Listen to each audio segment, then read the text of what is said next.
What's up, YouTube? And welcome to the next episode of my Collecting Goals series. This is all about subsets and other unusual goals that I'm going for in my collection. So today we're going to talk about a subset for the PS1 called the Fighter's Edge series. And this is a very unusual subset of 14 games, in that some of the games are exclusive to the subset, some of these are variants, and some of these are just re-releases. So it's very an odd mix of games that make up the Fighter's Edge subset. A little background on the subset. This is a series of fighting games that was developed by Capcom for the PlayStation, and they liked to release a ton of fighting games in the late 90s. That was one of their areas of expertise, partially brought on by the success of Street Fighter and all the variants from that. You also see Capcom moving into the Versus series fighters that they became known for, and some of the earliest releases in that were also part of this PlayStation subset. The Fighter's Edge subset was also a way for Capcom to do some marketing and get people as part of a loyalty program. So whenever you would buy games in this series, you would earn points that you could use to redeem for stuff or possibly even other Capcom games. And we'll talk about that here shortly. One thing that makes me very interested in this subset of 14 games is I worked in a video game store during the time that these were released, and I remember the promotions that we did with store material and pamphlets and things like that to get people hooked on the loyalty program. So what you see in the background here is actually a standee that we had in my store at the time, which was for the release of X-Men vs. Street Fighter, and next to it came with like a standee full of pamphlets to talk about the Fighter's Edge program in general. I couldn't find my pamphlet today, but it's kind of interesting to see how much stuff they offered, including things like boom boxes and bicycles and all kinds of things like that that had the Fighter's Edge logo on them. The problem with that is that if you actually wanted to redeem for something like that, I think you would have had to buy all the games in the subset of 14 games plus more. So I can't really see anybody owning those in their collection. One of the things that I did dig up that I actually did redeem as a prize, and I think this may have just been a freebie that they threw in with something else, was a Fighter's Edge keychain. And I think I had a couple other pieces of stuff that came from this promotion, maybe a t-shirt or a couple other things that I just can't find right now. So I just wanted to show that as well. So that being said, I'm going to go ahead and talk about the 14 games that make up this subset. It was very difficult to complete this subset for the PS1. I've been trying this for probably a couple years now, and just recently got the last game I needed. So if you are going to go for this, I will say it as a challenge. I also pulled out a few games that are very complementary to this subset, so I want to point out those as well, because if you're going for the set, you might as well go for some of those also. So let's go ahead and talk about the 14 games in the set. I'll mention whether they are variants or exclusive releases as part of the set as well. So the first one of these is Darkstalkers, the Night Warriors. And you notice the distinctive Fighter's Edge graphic style in that it has kind of this ripped out of a newspaper artwork with a Fighter's Edge background around the case. All the games in the series maintain that very consistent look to the packaging. And I think it looks kind of cool, although you do get shorted on some of the cover space of the artwork. So for the variant games, you actually have smaller artwork than you would have for the original releases. On the back, you see a little, again, ripped out logo here, advertising that if you buy this Fighter's Edge product, you can earn some free goodies and joining the loyalty program. Also talked about the website for how to sign up. It also would tell you how many points each game was worth. I believe every game was worth in between 10 and 20 points for a maximum, and you could redeem those points for the stuff that was in the catalog or on the website. So I'll show you the inside too, what makes these games unique. Typically, if the game was a variant, like this one is, the artwork on the disc is actually a little plainer than the original release, and then the back of the manual is where you actually see the points. So if you wanted to redeem this, you would rip off this section of the manual to get your 10 points to put toward the stuff. Some of my games do have the points ripped off because I actually did redeem some of these back in the day, but most of mine are intact because I bought them used, and I really don't think a whole lot of people participated in the program. So this one's kind of a unique game in the series because this was originally a big box title, and it was a very early release for the original PS1, but the only jewel case variant of it is actually the Fighter's Edge graphic version, which is kind of interesting. So I do like this one. This is probably one of the more challenging ones to get in the set. Then, where the series takes a little jump, is we go up to Darkstalkers 3. This one is one of the games that was released exclusively in the Fighter's Edge packaging, so there is no other version available. Darkstalkers 2 was actually the only one in the series that was released on the US Saturn, so it's very strange that 1 and 3 were on the PlayStation, Part 2 were on the Saturn, although all 3 of them were on the import Saturn and PlayStation. This one's definitely an improvement. I really like this game. This one was known as Vampire Savior on the Saturn. It was considered one of the top 2D fighters on the system. PS1 version loses a little bit, which pretty much all of these games in the series don't necessarily hold up to the Saturn counterpart, but it is still a very good game and worth your time. One of the reasons that these games did suffer a bit is that the Saturn had a RAM cart available that improved the load times, the ability to have more characters on screen, and also just some of the detail in the games. So any of these versions for the PlayStation, because it was a system known to be short on RAM, don't necessarily measure up as well as the Saturn, but I still like owning these on the PlayStation. So the next one of these in here is a variant. This is the original Marvel Superheroes game, and good mix of characters in this, although it certainly wasn't as much as some of the later Versus fighters where they really expanded the rosters. But definitely a very fun and colorful game. I originally owned this game on the Saturn when it came out, and this one is, like I said, a variant, so there is a jewel case version that doesn't have the Fighter's Edge artwork if you prefer the more full-frame artwork. This one, again, I would say is a pretty difficult one to get in the Fighter's Edge subset. Then we get into a later Versus game. This is Marvel Superheroes vs. Street Fighter. Quite possibly my least favorite front artwork of any game in this series because it has no characters on it. It's just a graphic. So it's a little bit lazy, in my opinion. This one is exclusive to the Fighter's Edge set, so there's no other variant around. It's a pretty good game. It's not as well known as X-Men vs. Street Fighter, but it definitely came a little bit after it in the series. So if you liked that game, you would probably like this game as well. Obviously, it's the first time it's mixing in some Street Fighter characters and led to the much more famous Marvel vs. Capcom games in the future. Then we get to another exclusive for the Fighter's Edge subset. This is Pocket Fighter, and it is chibi characters of the Street Fighter characters in a fighting game. So it's simplified a little bit, probably intended for younger audiences. I bought this game when it came out. I was super excited to get it, and then I remember being immediately disappointed by it. So I actually sold that copy and bought another one to replace it just about a year or two ago. I'd like to actually go back and play this one again. Maybe I would like it better now. It's the same style of characters that were in the Super Puzzle Fighter game, which is fantastic, but something was lost in the translation to making it a fighting game. It's just not quite as fun. Then we get into my all-time favorite Fighter's Edge release, and this is Rival Schools. It is another exclusive to the series. It's probably one of the more expensive ones in the series, but it is so worth it. This is a Capcom series of characters that they created for this franchise that only got about 1 or 2 sequels and has some reason been forgotten to time. This one is a little unique in that it's a 3D based fighter, unlike the 2D games that make up most of the series, but the theme being that it's all Japanese high school jocks and other stereotype high school characters that make up the cast of characters in this game. The scenery is fantastic. It's just really full of high school angst and high school touch points. It's really a very fantastically put together game.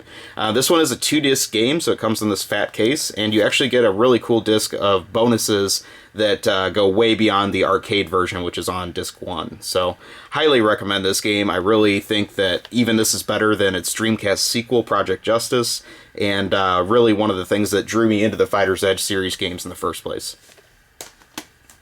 Next one is Star Gladiator, and this is one of my lesser favorites in the series. This is a very, very early Capcom 3D fighter for the PlayStation that for some reason got a re-release in the Fighter's Edge series. So this one isn't an exclusive to the set. Pretty crude graphics, and the characters in it weren't really the best defined. There was one sequel to this game on the Dreamcast, Plasma Sword, and I'm not really a big fan of that one either, so if you like the sword-based gameplay, I think that was really what it was going for, but there's certainly better options out there if that's your style. Next one is a re-release of a big box game, just like Darkstalkers was. This is the original Street Fighter Alpha. This one they actually changed the artwork on for the Fighter's Edge series game, and to me it looks way better than the hideous artwork that's on the big box version of this game. So this one is one of the ones that is definitely a benefit to own the Fighter's Edge version of, just for that reason if nothing else. It's a good game. I mean, the Street Fighter Alpha series is one of my favorites. It's a little bit crude compared to what came after it, but certainly worth playing. And this is, again, one of probably the more difficult games to find in the Fighter's Edge set, since it was such an old game that got re-released by this point. It had probably been out for 3 or 4 years, so a little bit surprising they did this one in a Fighter's Edge variant, but I still think it's pretty cool. Then we have another one that's, again, not super common. This is the sequel to that, Street Fighter Alpha 2. This one is originally was a jewel case game, so this is a reissue, but very much an improvement over the first Street Fighter Alpha. This one was released on a ton of different systems, and if you like the Alpha games, like I said, this one's definitely a good one to play. You know, like I said, this one stands up pretty well, but we're getting to the peak of the series here in a moment. And that is Street Fighter Alpha 3. This one is awesome. This one also came out on the Dreamcast as well as the Japanese Saturn, and this one is exclusive to the Fighter's Edge packaging, so there is no variant on this one. I would say of the Fighter's Edge games, this one probably sold about the best of any of them. This one was actually a pretty big hit for the PlayStation, and there even is a variant of the Fighter's Edge packaging that is a greatest hits version of this game. So I actually wouldn't mind having that in the collection just to kind of add on to this, but I don't know, kind of unique that this one was that big a hit that it got another greatest hits version after this. Very good game. Like I say, somehow they had started to figure out how to program fighting games for the PlayStation when this one came around, so it really just doesn't feel as gimped as some of the other ones do in the series. Then we get into another variant release. This is Street Fighter Collection. This is a set of 3 very early Street Fighter games on 2 discs, so it's on one of those nice big cases. This one's a pretty difficult one to find. I've only seen this in a store maybe once or twice, and I got this one somewhat recently. This one was very, very challenging to get. So the original release of this in jewel case is probably a little bit more common, but even that you don't see too often. So if you like those early Street Fighter games, this is certainly worth getting, just kind of from a history standpoint. Then, if that wasn't enough, they released a second collection. So this is Street Fighter Collection 2. What's strange about this one, though, is that this one is exclusive to the Fighter's Edge packaging. So this one came out kind of during the peak of the Fighter's Edge releases. This one is what they kind of considered a midway point game. So most of the games are either 10 or 20. This one you get 15 for it. And I think it kind of had to do with about how the games were priced. Some of those games that were, the 10-point games were like $20 or $25. This one was probably like $30 or $35, and then the other ones, the pinnacle releases, were the $50 games. Again, more of the same, just more unique early Street Fighter games, and if you like those, definitely worth picking this one up too. Then we get into the one that was the absolute thorn in my side. This is the most recent pickup that I have for this collection. It was the last game I needed for the set of 14 games, and this is Street Fighter Plus Alpha, a very, very difficult to find variant of an early PS1 3D Street Fighter fighting game. And that's what made this one kind of unique, is it was very crude, but it was the first time Street Fighter was brought to 3D, so it was a little bit notable for that reason. Not really a big fan of this game, but incredibly happy to finally find this, because this one gave me so much trouble to get. I've never seen this game in a store. I had to resort to paying eBay prices to get this game, and if you see this one, I would definitely grab it, because I think if other people start collecting this subset, this is going to be one of the most challenging ones for them to find as well. So that was game number 13 of 14, so now number 14, since you've already seen the background here, you can probably guess, and that is X-Men vs. Street Fighter. This one was a hugely hyped title when it first came out. It had come out on the Japanese Saturn first. It was actually one of the very first import games I ever bought, and I remember thinking that it actually wasn't even going to come to the US because the Saturn was failing at that time. Eventually, Capcom found a way to cram it on the PlayStation. However, it was not without flaws. This game lost a lot in the translation from Saturn to PlayStation, and definitely had that gap with the lack of RAM. So yeah, it is the first of the Versus fighters we got over here. However, you know, it's very, very a poor port. This one's a little bit difficult to find. I think it's definitely worth getting just from a history standpoint, especially if you don't have a Sega Saturn and you want a way to play this game. Great characters in it, you know, a nice mix. I like the artwork on it especially, and unfortunate that it was, you know, like I said, a little bit lacking of a port. So that is the set of the 14 Fighter's Edge series games. I want to take it a little bit further and talk about what came after it and some other games that are very similar in nature that you might want to get to expand your subset if you decide to go for this as well. So after the Fighter's Edge series games, Capcom probably realized that they make other games besides fighters, so why limit it to just fighting games? So they started to release some games that they called the Capcom Edge series, which followed the Fighter's Edge series. Very similar in nature. You could redeem them for points and get other Capcom stuff. They changed the logo of the program, so they no longer called it Fighter's Edge, and they released some other versus fighting games that would have just been continuations of what was part of this subset. So one of the very last ones of these released was Capcom vs. Snk Pro. This was a very late release for the original PlayStation. Obviously, they were really trying to get a lot crammed into this release because it was primarily designed to be like a Dreamcast level game. So if you want this one, like I say, for curiosity's sake, I think it's interesting that they actually put this on the PlayStation, but probably trying to get away with a little bit too much for its processing power. So yeah, this is one of the later release games that isn't truly part of the Fighter's Edge set, but certainly could have been.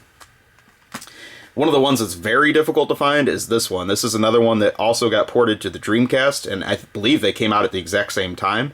So again, a very late PS1 top-tier title, and that's JoJo's Bizarre Adventure. This one also gave me a huge challenge to find, but it was worth getting just to be part of the series.